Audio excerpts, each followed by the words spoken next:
Hello student, I'm Leelam Chandrakar from Department of Zoology। आज का हमारा टॉपिक है डेवलपमेंट ऑफ चीक। आज हम चीक के डेवलपमेंट को देखेंगे। चीक के डेवलपमेंट में हम देखेंगे कि इसमें कैसे 3 जर्म लेयर का फॉर्मेशन होता है, मतलब कि कैसे चीक के एम्ब्रियो में एक्टोडर्मा, मेसोडर्मा और एंडोडर्मा इन 3 जर्म लेयर्स का फॉर्मेशन होगा। तो चीक जो है वो ओविपेरस एनिमल होते हैं, ये एग ले करते हैं। तो इसमें सबसे पहले हम देखते हैं इसके फर्टिलाइजेशन को।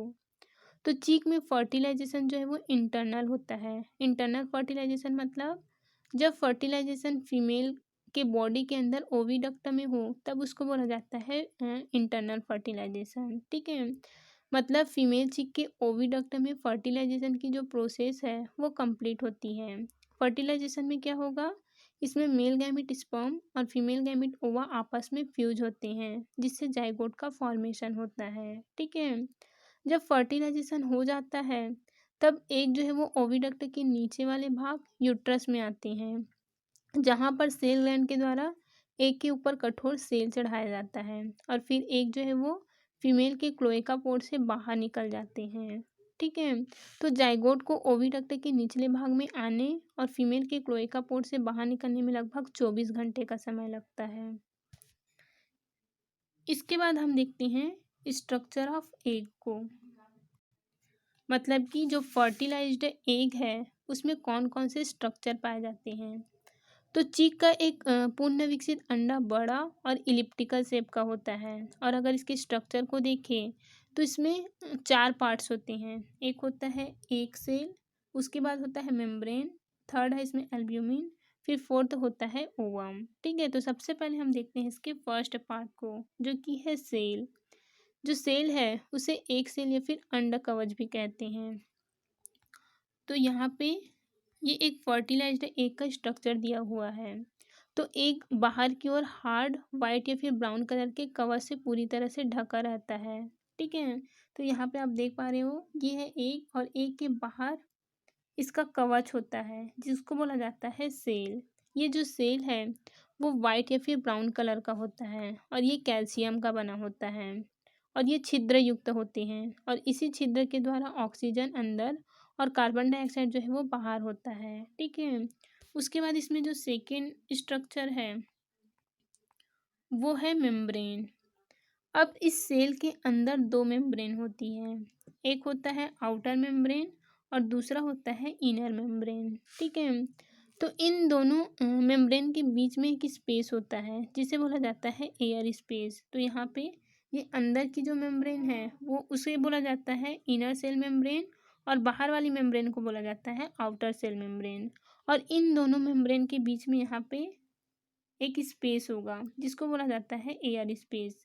ये जो एयर स्पेस है वो एक का जो चौड़ा वाला भाग है वहाँ पे पाया जाता है और इस एयर स्पेस में एयर भरा रहता है और ये एयर जो है वो एम्ब्रियो के श्वसन में हेल्प करती हैं।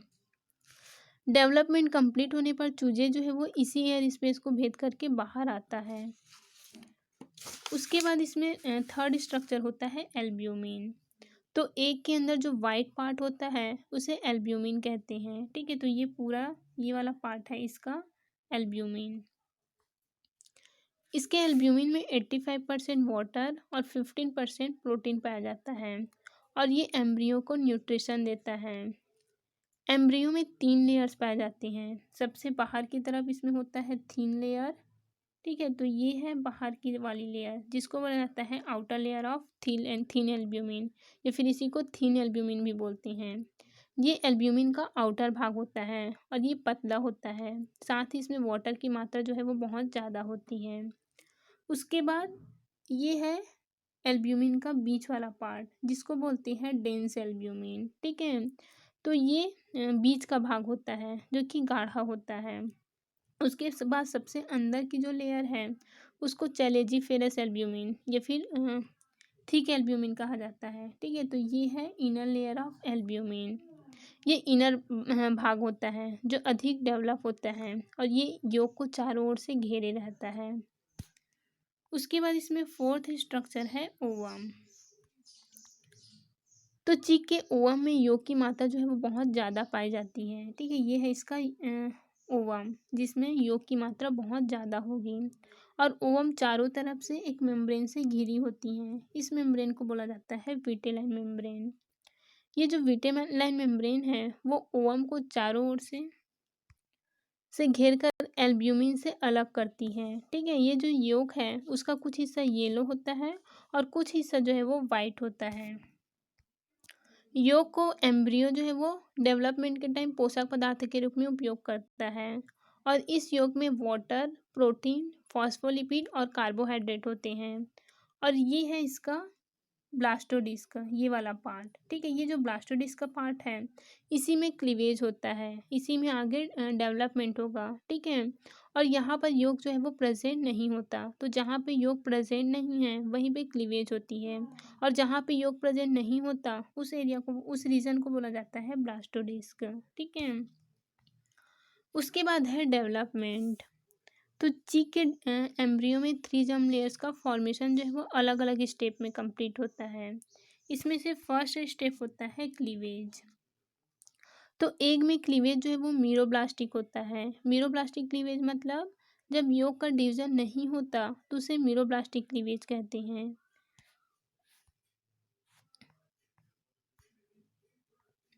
तो एग में ये वो रीजन है जहाँ पे योग प्रेजेंट नहीं होता। ठीक है, इसे बोलते हैं ब्लास्टोडिस्क। तो जो भी क्लीवेज होगा वो सिर्फ इसी ब्लास्टोडिस्क में होता है जहाँ पे योग है, मतलब कि जहाँ पे योग प्रेजेंट नहीं है। तो जहाँ पे योग प्रेजेंट नहीं होता वहीं पे क्लीवेज होता है। ठीक है, और जहाँ पे योग है वहाँ पे क्लीवेज नहीं होता। ठीक है, तो अब इसमें क्लीवेज स्टार्ट होगा। तो क्लीवेज में क्या होता है, तो सबसे पहले सेंटर में क्लीवेज होगा। ठीक है, तो ये है इसका सेंटर और ये है एक ब्लास्टोडिस्क। ठीक है, तो इसमें सबसे पहले फर्स्ट क्लीवेज होता है जो कि वर्टिकल होता है, मतलब कि इस प्रकार से इसमें क्लीवेज होगा जिससे एक से दो समान ब्लास्टोमेयर सेल्स बनते हैं। ठीक है, अब जब सेकेंड क्लीवेज होगा तो सेकेंड क्लीवेज भी वर्टिकल होता है। ठीक है, इस प्रकार से ये फर्स्ट क्लीवेज है, उसके बाद सेकेंड क्लीवेज इस प्रकार से वर्टिकल ही होगा। ठीक है, जिससे 2 से 4 ब्लास्टोमेयर सेल्स बनेंगे। अब जो थर्ड क्लीवेज है वो हॉरिजॉन्टल होती हैं, जिससे 4 से 8 ब्लास्टोमेयर सेल्स का फॉर्मेशन होता है। ये हॉरिजॉन्टल क्लीवेज जो है वो सेल को योक से अलग करती है। इसके बाद ये तेजी से डिवाइड होकर के 16 से 32 और फिर बहुत सारे सेल्स का फॉर्मेशन करता है और इस स्टेज को बोला जाता है मॉरूला। ठीक है, अब मॉरूला के बाद इसमें होता है ब्लास्टूला। ठीक है, या फिर इसी को ब्लास्टुलेशन कहते हैं। तो मॉरूला के बाद जो स्टेज आती है उसे ब्लास्टूला स्टेज कहते हैं।